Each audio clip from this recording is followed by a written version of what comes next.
Buckler, known as the Foodie Tourist, and today we are on location at Edgewater Resort at Taylorsville Lake. And for those of you who read my blog, you know that for the whole year of 2012, my goal was to find interests and do some things that I'd never done for the first time. So one of the first things I got to do was go kayaking at Taylorsville Lake, and I got to spend some time at Edgewater Resort and met some folks there, and they asked me to come back and teach their guests something for a weekend getaway, something easy to prepare in their nice kitchens they have here. I can tell you in my kitchen, it's 2 foot by 6 foot, so this is pretty nice to cook in. This is a really nice cottage that they rent out for a weekend getaway, so we thought we'd come in here and give you a view of what the cottage looks like and teach their guests a couple easy recipes that they can do for Valentine's Day. So let's get started. We're going to do 2 main recipes today. One is going to be a baked egg dish that you bake in ramekins that is really pretty to look at when it's done, but it's delicious. And I'll give you some hints on that too. This is going to be some red velvet heart-shaped pancakes for Valentine's Day.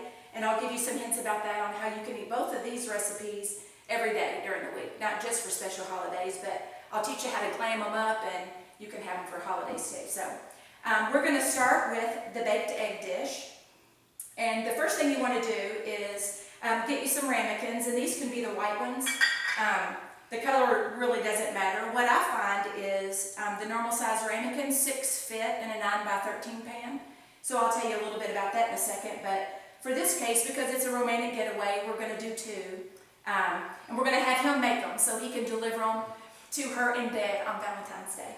So the first thing you want to do is line your ramekins with butter. This is going to help the eggs slide out at the end. The cool thing about the ramekin is it's going to hold them in a shape that's going to be the perfect size for an English muffin. That's perfect. Perfect.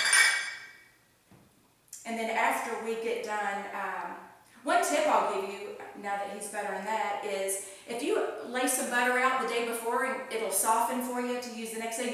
You'll see that we're going to use this softened butter on a couple of different applications here, but set it out overnight so it's soft for you the next day and it'll be easy.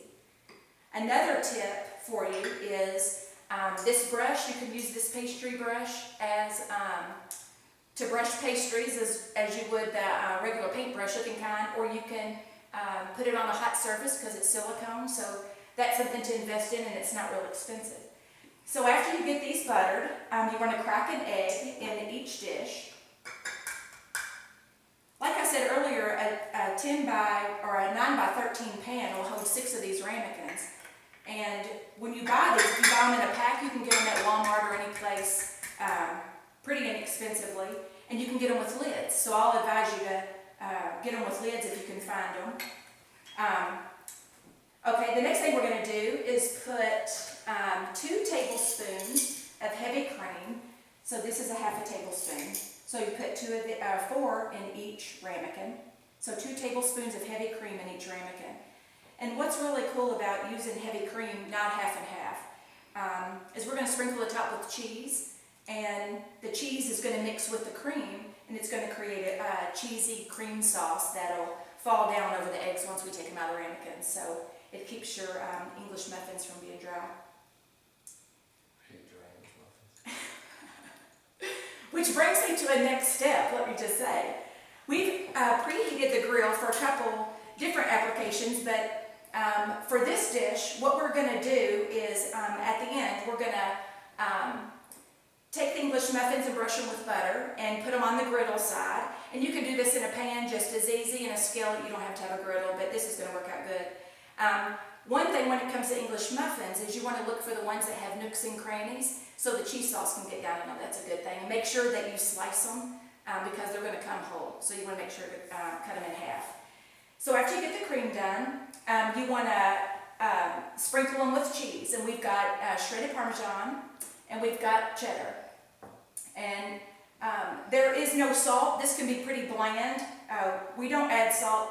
And you may not know, you really don't want to salt eggs when you cook them because it makes them too hard and gets tough.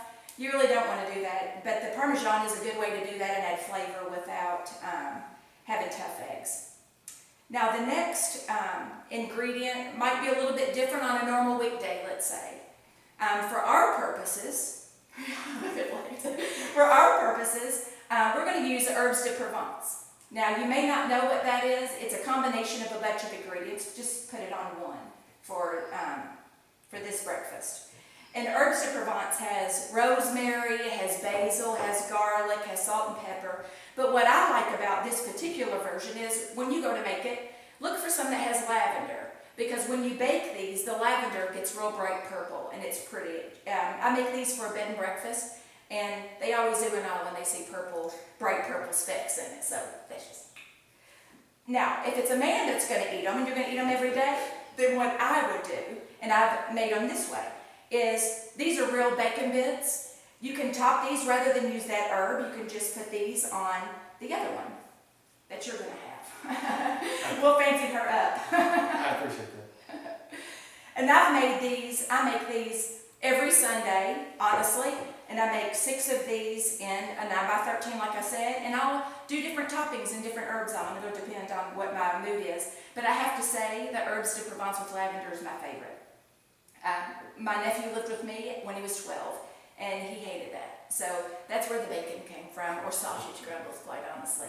But if you see how easy it is, that's the extent of that. So now what we're going to do is run some hot water, and you want to fill this about halfway up with water. Now what that does is keep your eggs from getting brown around the edges. This is, now you obviously have to be careful when you carry this to the stove because the water boils eventually. These will take about 30 to 40 minutes. So we'll come over and put them in the oven. And while these are baking, we'll do the next accompaniment to this gourmet Valentine breakfast, and that's going to be candied bacon. When the eggs come out, just to finish up this part, when the eggs come out, what we're going to do is grill some Canadian bacon. You can, that's my original recipe, and we're going to grill the English muffins, and then we'll assemble it on the plate that he's going to carry to her for breakfast. So while the eggs are cooking, we'll work on the bacon. This is thick cut bacon. They call it a butcher's cut of bacon. You really don't want to use thin bacon because it cooks up too thin and it'll burn really easy. So in this bowl here, all we have is brown sugar and cinnamon. That's it. You just mix it up in the bowl, and this is fresh cracked black pepper. Brown pepper. That would be an interesting ingredient that I don't have in my cabinet. We're going to put this on a tray that's under the cutting board. Okay, you're just going to lay this flat on here, and then we're going to pepper. And you only have to really pepper one side. We've got some long ways, yeah. We've got some bacon now because it takes 30 to 40 minutes too. So you'll get to see it. But what you'll want to do is use fresh black pepper on all of it on one side, and then just use your fingers to sprinkle it up and down. And I like cinnamon. A lot of people who make candied bacon, they just use brown sugar, but I think it's boring. So I do cinnamon, nutmeg. I've used pumpkin pie spice or apple pie spice, just whatever. This bacon is really good too. You can cut it up on a cutting board and sprinkle it in salads. You know, you can do all kinds of things. It's a really good bacon. Or you can just eat it if any lasts for salad. You can do that, but it never lasts. So you just want to mix the cinnamon and brown sugar up, and then you just use your fingers and sprinkle, and then you can put black pepper on. Can I put too much of this on? Not really. Not really. One important thing when you bake this though is you want to put a cooling rack on a cookie sheet so the bacon grease can drip off, because if not, your bacon, number one, isn't going to get crisp, but number two, it's just going to sit in bacon fat and everything's going to wash off that you spent all the time putting on it. So you really can't go crazy. You might have to bake it a little bit longer because it will get crispy. When it cools, it'll be crispier. So if you put a lot of brown sugar topping on it, you might have to bake it a little bit longer. Perfect. Perfect. And then just want to wash your hands? You wash your hands, I'll pepper. You don't want to touch other stuff with raw foods on your hands. Fresh ground pepper is good too. You want to use this instead of canned pepper because it's a lot stronger. And you really won't taste this pepper until the very end. Okay, so we'll put this in the oven, and this will bake about as long as the eggs do, about 30-45 minutes.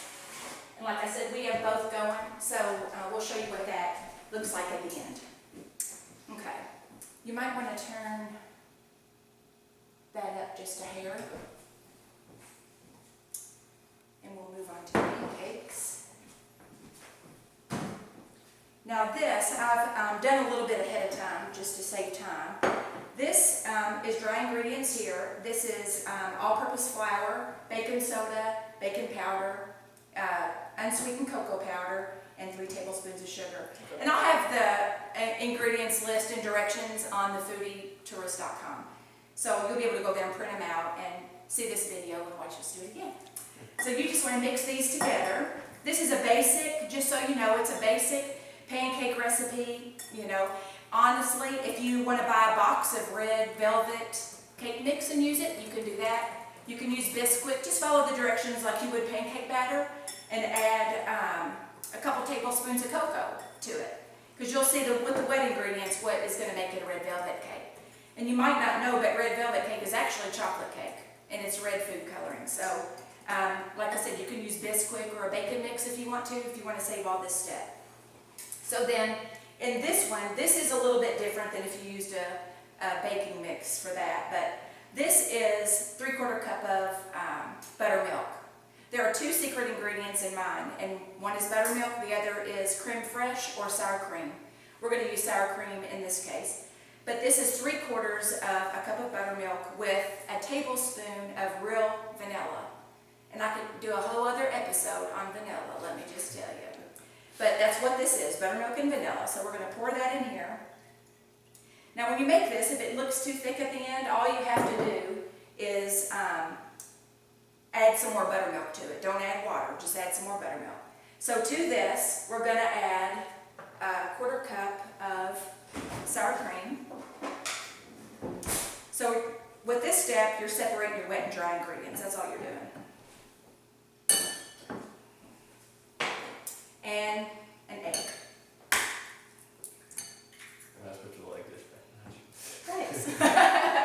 That's okay. You know, it's funny because a lot of people use these little dishes and they crack their egg in it first to look and make sure there's nothing wrong with it. You don't get a shell and all that. I've never done that.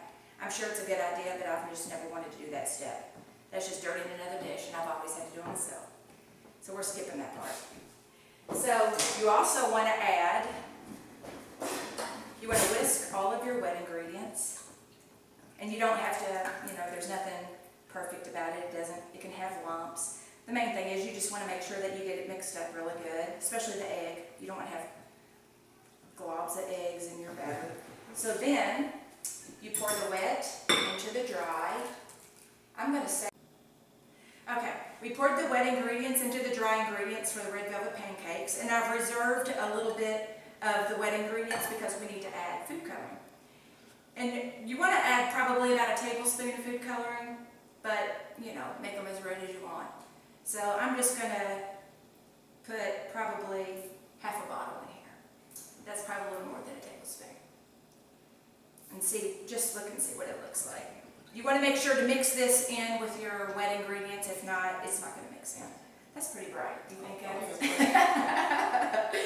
Let's see if this is going to be red enough. It doesn't take much, really. But I've made them, and they turned out pink, which is a different holiday. Okay? So you want to carefully, so you don't turn yourself red, see if you can use that. And if you can't, you know, you can use a spatula or a spoonula, as some people call it. See, it's looking hot pink. A little bit. Let's add a little bit more. Here, let's knock this off. If this gets too thick for you, just add more buttermilk. Don't add water for sure. Just add some more buttermilk. Okay, you can use your spatula and mix it up. Do you think you could do this with no help? No. Yes, you could. Yes, you could. But you know what? We'll just put it on there just because we like red. Nice. It happens. Might be all of it. You know, they actually make food coloring in a paste too. Oh. There's some recipes that you can't put liquid in, like chocolate. And you want to color chocolate, they make a paste or a powder that you can color with, so it doesn't seize up. But liquid's good in this. After you get that mixed up, it's pretty good. That's a hot red color, don't you think? Oh, yeah. I like it. Mixed up really good. You really don't want lumps. I'm doing my best. That's good. Yeah, that's a good color. Now, at this stage, we want to add about 3 tablespoons of melted butter. You don't want to add this to your wet ingredients because you have an egg. And if this is warm, then it's going to cook your egg and you don't want strays of white in your pancakes. That's not sexy. So this is 3 tablespoons of melted butter once you get it all mixed in. And this is going to help your pancakes brown and be delish. You really don't even have to butter them at the end when you put on a plate. There's a lot of butter for this recipe. So just fold that in really good. And then you're going to get a kick out of this next step. But we're just going to try it and see if you can do it, okay? We're going to actually make hearts out of these pancakes. Now when you make these at home, you don't have to do this if you don't want to. Although, you might want to try it at least once a month. That is a surefire way to stay out of the doghouse, I'm just saying. Okay, while he's mixing that up, I want to talk to you about this. Usually I don't name names, but this is one of my favorite inventions. This is a measuring cup. Tupperware makes this measuring cup. Now if there's another one that, by another brand that does the same thing, I would be tickled to death, but I don't know about it. But the cool thing about this measuring cup is also a funnel. You take the bottom off and you can use this as a funnel.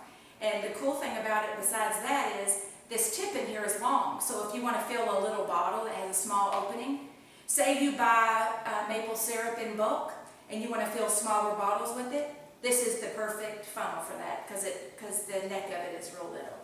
So we're going to demonstrate that by filling up a bottle, and that's good. Perfect. You're good. Not a lump anywhere.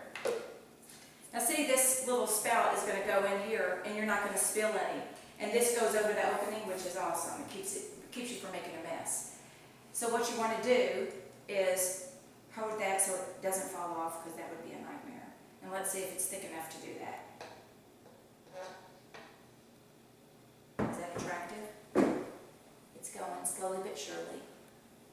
If this, like I said, if that's thick, you can put some more buttermilk in it. This looks like it's going to be pretty good. You might want to thin it out a little bit more if you use this. But we're going to show how to make these. You can use your finger, that's okay. Not cool. Okay. As soon as that goes down there, we're going to use this bottle to make the heart shape. So while that's doing its thing, we've got the griddle heated up, and again, you can do this in a skillet. Take some butter and brush just the griddle side, or just the griddle side. Because what we're going to do is make heart shapes out of this bottle. And again, if you notice with the silicone brush, you don't have to worry about anything. It's always good. Do you know you don't even have to store butter in the refrigerator? I was amazed at that. I didn't even know that. But butter lasts outside. And your butter's brown, which to me is not necessarily a bad thing, because brown butter is awesome. But sometimes it'll color what you're using if you use brown butter, but it's not going to make any difference with these because these are dark pancakes. So what we're going to do is make hearts. Can you do that? Maybe. And you can get these bottles anywhere. They're like 50 cents to $1. You can get them at Walmart or the dollar store. I mean, there's nothing fancy about any of this. So that means you can go get you some clear bottles and do this yourself at home. There's no excuse. You want to make them about a silver dollar size? Well, ain't that cute? Perfect! Look at that! You go, boy.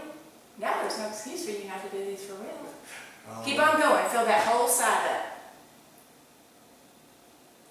Man, that's gonna be delicious.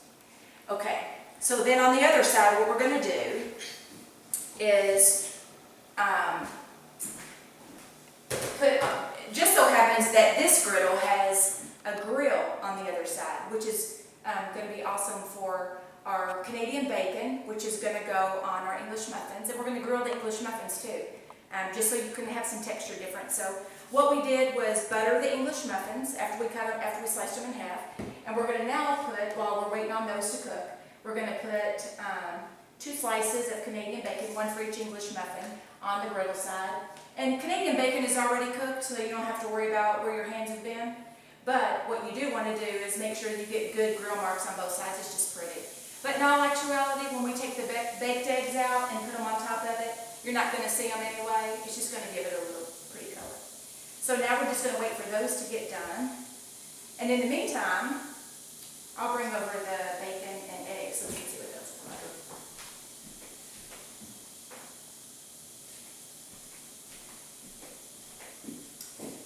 This is what candied bacon looks like when it's cooled.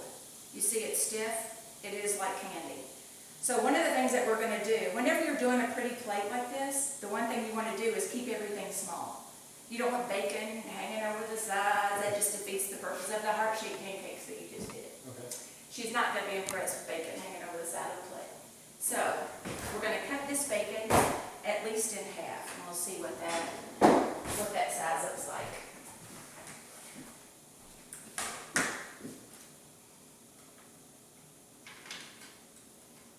Well, you can just pull this off with your fingers. You don't have to be pretty about it, because it's probably going to stick.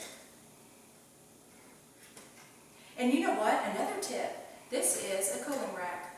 I would have thought that you couldn't put this in the oven because this is what you would use to put cookies on when you take them out of the oven. But you can use this if you don't have a drip tray. Just use a cooling rack from your cookies. Who knew? So we're just going to cut these in half because we want them to be pretty and little. And then you can eat while you're waiting on those to get done and nobody miss them. Okay, so take this and flip your pancakes. Try not to touch the other ones. Go ahead. You don't have to wait for them to get brown. And like that one that is not so pretty, it still tastes the same. It's the effort that counts. Sometimes you won't notice if they get brown, but what you do want to watch is if they, you want them to bubble up around the edges, and the edges will get dry and the middles will get bubbled up. They're going faster now. Let's get you a tong to flip your Canadian bacon. Now remember, this Canadian bacon is the normal recipe that you would put on an English muffin. We just made the bacon as an extra side because it's pretty and it's delicious, especially for Valentine's Day. And if you don't eat them for Valentine's Day, you, like I said, just chop it up and do something else with it. Eat it as a snack while you're watching a movie. Okay, so that looks like it's pretty good. These are the eggs when they come out of the oven. See how delish? See the cream rolling out of them? Wait till you see this, you're going to die. Okay, so these are the English muffins. You can put these on the griddle if you want to and brown them. We're not going to do that for the sake of time. So what we're going to do is set these eggs aside. We'll show you how to plate all of this up. By the time we get done with this, the pancakes will be ready to plate that. So this is for presentation. This is just going to be something pretty. So you're going to start off by putting an English muffin on each one in the center of each plate. Okay? Now this is where it's going to get tricky. So I'll do one and then you can do one, just so you can see the technique. Okay. Okay. This is, see how the cream is not all the way set up? That's good because it's created a cheese sauce. And this is pretty, right? So you want to do your best to keep that on top. So you go around the edge because it will have set up a little bit around the edge. And normally you wouldn't use an offset spatula, but we are today. You just put it over the middle, put it in the center, and then pour your cream around it.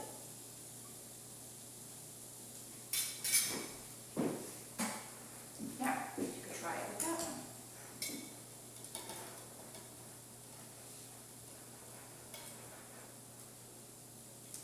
eggs cooked good. Sometimes you just don't know. Sometimes it's trial and error depending on your oven. Sometimes it'll take 15 minutes. Sometimes it'll take 40. It just depends. Okay. Now, these have good grill marks on them. I have made these where you put Canadian bacon under the eggs and then pour everything over it. Sometimes it gets a little tough to cut. So what we're going to do is put these on a cutting board and just cut them in half. And we're going to just tuck them under. Just so it's cute. It's all about presentation. Okay? See, and this is a perfect example of using grill marks because you don't just have pink pieces of meat sticking out when you're English method is not pretty. Okay. So then, these are ready for the plate. Now see, don't you think it's pretty? And you know what, quite honestly, if you have some that looks too white, you don't have enough color on there, like this one has a lot more cream sauce, all you have to do is get some pepper and just put a little bit. And that's just pretty. Delish. Okay, so this goes on so you'll have your own plate of baked eggs. So you can see. Okay, so now we're on to the pancakes and bacon.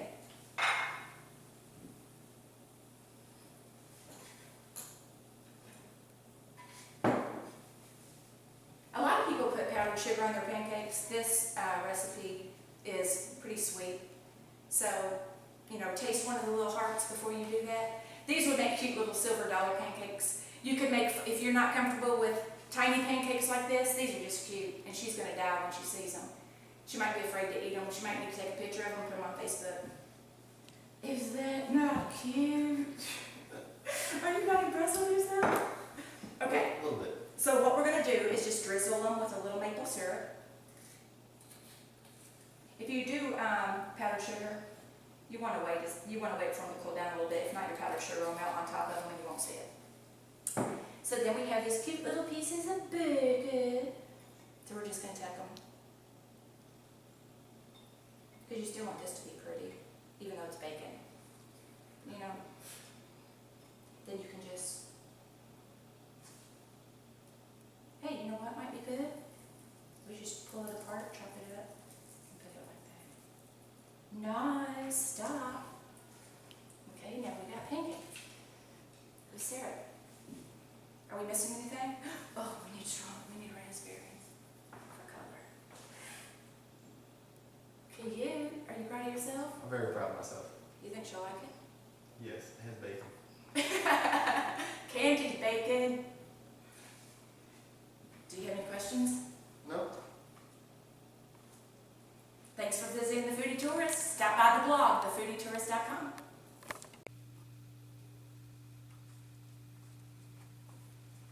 Happy Valentine's Day. Oh my God.